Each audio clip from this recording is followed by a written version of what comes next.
ಸ್ನೇಹಿತರೆ ನಮಸ್ಕಾರ. ನನ್ನ ಚಾನಲ್ ನೇಮನ್ನು ನಾನು ಚೇಂಜ್ ಮಾಡಿದ್ದೀನಿ, stock market learning in Kannada ಅಂತೇಳಿ.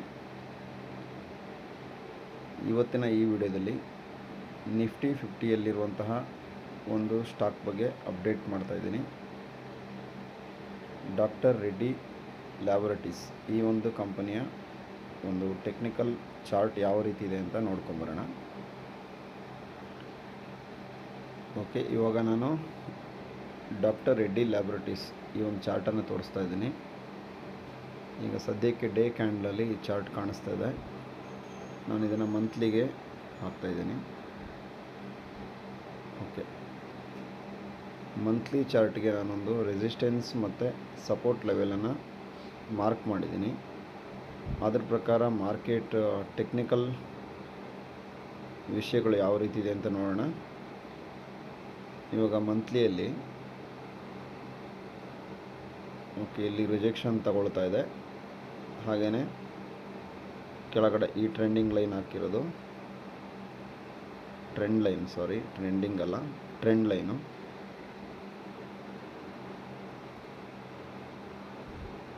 ಓಕೆ, ಇವಾಗ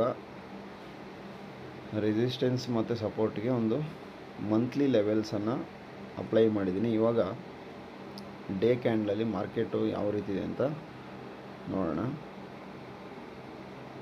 ನೋಡಿ, ಡೇ ಕ್ಯಾಂಡಲಲ್ಲಿ ಮಾರ್ಕೆಟು ಡಾಕ್ಟರ್ ರೆಡ್ಡಿ ಲ್ಯಾಬೊರೇಟರೀಸ್ ಈ ಒಂದು ಕಂಪನಿಯ ಶೇರು ಏನಾಗ್ತಾಯಿದೆ,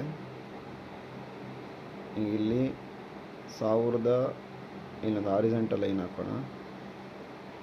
ಓಕೆ, 1335. ಹಾಗೆಯೇ ಇಲ್ಲಿ ಸಪೋರ್ಟ್ಗೆ ಇಲ್ಲೇ ಒಂದು ಹಾರಿಜಾಂಟಲ್ ಲೈನ್ ಹಾಕೋಣ. 1166ರಿಂದ 1335. ಓಕೆ, ಈ ರೇಂಜಿನಲ್ಲಿ ಮಾರ್ಕೆಟು ಕಾಣಿಸ್ತಾ ಇದೆ. ಓಕೆ, ಇವಾಗ ಡೇ ಕ್ಯಾಂಡಲಲ್ಲಿ ನಮಗೆ ಮಾರ್ಕೆಟು 1166 ಹತ್ರ ಸಪೋರ್ಟ್ ತಗೊಳ್ತಾ ಇದೆ. ಈಗ 1235ರಲ್ಲಿ ಮಾರ್ಕೆಟ್ ಟ್ರೇಡ್ ಆಗ್ತಾಯಿದೆ. ಈಗ ನಿಮಗೆ ಗೊತ್ತಾಗ್ತಿರ್ಬೋದು ಮೇಜರ್ ರೆಸಿಸ್ಟೆನ್ಸ್ ಎಲ್ಲಿದೆ ಮತ್ತು ಮೇಜರ್ ಸಪೋರ್ಟ್ ಎಲ್ಲಿದೆ ಅಂತೇಳಿ. ಇಲ್ಲಿ ಕಂಟಿನ್ಯೂ ಆಗಿ 1 ದಿನ, 2 ದಿನ, 3 ದಿನ, 4, 5, 6 ದಿನ ಸಪೋರ್ಟ್ ಸಿಕ್ಕಿದೆ. ಹಾಗೆ ಅಂತೇಳಿ ಮಾರ್ಕೆಟ್ ಇಲ್ಲಿಂದ ಬ್ರೇಕೌಟ್ ಆಗ್ಬೋದಾ? ವೀಕ್ಲಿ ಕ್ಯಾಂಡಲಲ್ಲಿ ನೋಡೋಣ.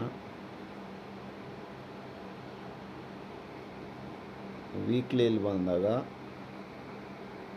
ಲಾಸ್ಟ್ ವೀಕನ್ನು ಮಾರ್ಕೆಟ್ ಈಗಾಗಲೇ ಬ್ರೇಕ್ ಮಾಡ್ತಾಯಿದೆ. ನೋಡಿ, ಈ ರೀತಿಯ ಒಂದು ಅಬ್ಸರ್ವೇಷನ್ ತಗೊಂಡ್ರೆ ಇಲ್ಲಿ ಲಾಸ್ಟ್ ವೀಕ್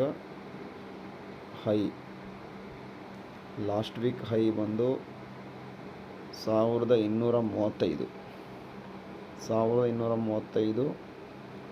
ಇನ್ನೊಂದು ಸ್ವಲ್ಪ ಇದೆ, ಎಕ್ಸಾಕ್ಟಾಗಿ ಕೊಡೋಣ. ಇದು ಲಾಸ್ಟ್ ವೀಕ್ ಹೈ.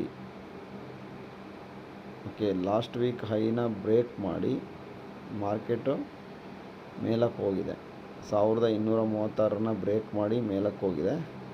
ಬಟ್ ಅಲ್ಲಿಂದ ಮತ್ತೆ ಮಾರ್ಕೆಟ್ ಕೆಳಗಡೆ ಬರ್ತಾಯಿದೆ. ಅಂದರೆ ಮಂತ್ಲಿಯಲ್ಲಿ ನಾವು ಸಪೋರ್ಟಾಗಿ ನೋಡ್ತಾ ಇದ್ದೀವಿ. ಹಾಗೆ ವೀಕ್ಲಿಯಲ್ಲಿ ನೋಡಿದರೆ ಸಪೋರ್ಟ್ ತಗೊಂಡಿದೆ. ಓಕೆ, ಆದರೆ ಲಾಸ್ಟ್ ವೀಕ್ ಹೈಗೆ ಹೋಗಿ ನೆಕ್ಸ್ಟು ಈ ವೀಕಲ್ಲಿ ಕೆಳಗಡೆ ಬರ್ತಾಯಿದೆ. ಮತ್ತು ಡೇ ಕ್ಯಾಂಡಲ್ ಹಾಕಿ ನೋಡೋಣ ಇನ್ನೂ ಕನ್ಫರ್ಮ್ ಆಗಿ. ಡೇ ಕ್ಯಾಂಡಲಲ್ಲಿ ಏನಾಗ್ತದೆ, ಡೇ ಕ್ಯಾಂಡಲಲ್ಲಿ ಲಾಸ್ಟ್ ವೀಕ್ ಹೈ ಬಂದುಬಿಟ್ಟು ಈ ಕ್ಯಾಂಡಲ್ 1.68% ಮೂವ್ ಆಗಿತ್ತು ಏಪ್ರಿಲ್ 10ನೇ ತಾರೀಕಿಗೆ. ಅದಾದ ನಂತರ ಮಾರ್ಕೆಟ್ ಡೌನ್ಫಾಲ್ ಆಗಿದೆ. ನೀವು ಅಬ್ಸರ್ವ್ ಮಾಡಿ, ಲಾಸ್ಟ್ ವೀಕ್ ಹೈಯಿಂದ ಮಾರ್ಕೆಟ್ ಡೌನ್ಫಾಲ್ ಆಗಿದೆ. 2 ದಿನ ಗ್ಯಾಪ್ ಡೌನ್ ಆಗಿದೆ ನೋಡಿ. ಆಮೇಲೆ ಮತ್ತೆ ಸಪೋರ್ಟ್ ತಗೊಂಡು ಅಲ್ಲೇ ರಿಜೆಕ್ಷನ್ ತಗೊಳ್ತಾ ಇದೆ. ಬಟ್ ಇಲ್ಲಿ ಯಾವ ರೀತಿ ಅನಾಲಿಸಿಸ್ ಮಾಡ್ಬೋದು ಅಂದರೆ, ಮಾರ್ಕೆಟ್ ಇಲ್ಲಿಂದ ಮೇಲಕ್ಕೆ ಹೋಗೋದು ಕಷ್ಟ ಇದೆ. ಓಕೆ, ಮಾರ್ಕೆಟ್ ಮೇಲಕ್ಕೆ ಹೋಗೋದು ತುಂಬ ಕಷ್ಟ ಇದೆ. ಬಟ್ ಮಾರ್ಕೆಟ್ ಮೇಲಕ್ಕೆ ಹೋದರೆ ರೆಸಿಸ್ಟೆನ್ಸ್ ಲೆವೆಲ್ ಎಲ್ಲಿದೆ ಅಂತ ಕೂಡ ನಿಮಗೆ ಗೊತ್ತಾಗ್ತಾಯಿದೆ. ಮತ್ತು ಸಪೋರ್ಟ್ ಲೆವೆಲ್ಲು ಸಪೋರ್ಟ್ ಲೆವೆಲ್ಲು ಕೆಳಗಡೆ ಇದೆ. 1166ರಿಂದ 1235ವರೆಗೂ ಒಂದು ರೇಂಜ್ ಇದೆ. 1166ರಿಂದ 1235ವರೆಗೆ ಒಂದು ರೇಂಜ್ ಇದೆ. ಅಲ್ಲಿಂದ ಮುಂದಕ್ಕೆ 1335 ರೇಂಜ್ ಇದೆ. ಓಕೆ, ಯಾರಾದರೂ ಸ್ಟಾಕ್ ಮಾರ್ಕೆಟ್ ಕೋರ್ಸ್ ಮಾಡಿದರೆ ನಿಮಗೆ ಭಾಳ ಚೆನ್ನಾಗಿ ಈ ವಿಷಯಗಳ ಅರ್ಥ ಆಗುತ್ತೆ. ನಿಫ್ಟಿ 50ಯ ಒಂದು ಸ್ಟಾಕ್ ಆಗಿದೆ ಇದು, ಹಾಗಾಗಿ ಅನಾಲಿಸಿಸ್ ಮಾಡ್ತಾಯಿದ್ದೀವಿ. ಓಕೆ, ನಿಮಗೇನಾದರೂ ಈ ವಿಡಿಯೋದಿಂದ ಹೆಲ್ಪ್ ಆಗಿದ್ದರೆ ಕಮೆಂಟ್ ಮಾಡಿ. ಇನ್ನೂ ಇದೇ ರೀತಿಯ ಹೆಚ್ಚಿನ ವಿಡಿಯೋಗಳಿಗಾಗಿ ಲೈಕ್ ಮಾಡಿ. ಓಕೆ, ಮುಂದಿನ ವಿಡಿಯೋದಲ್ಲಿ ಬೇರೆ ಸ್ಟಾಕ್ಗಳ ಬಗ್ಗೆ ಅನಾಲಿಸಿಸ್ ಮಾಡೋಣ. ವಿಡಿಯೋವನ್ನು ನೋಡಿದ್ದಕ್ಕಾಗಿ ಧನ್ಯವಾದಗಳು.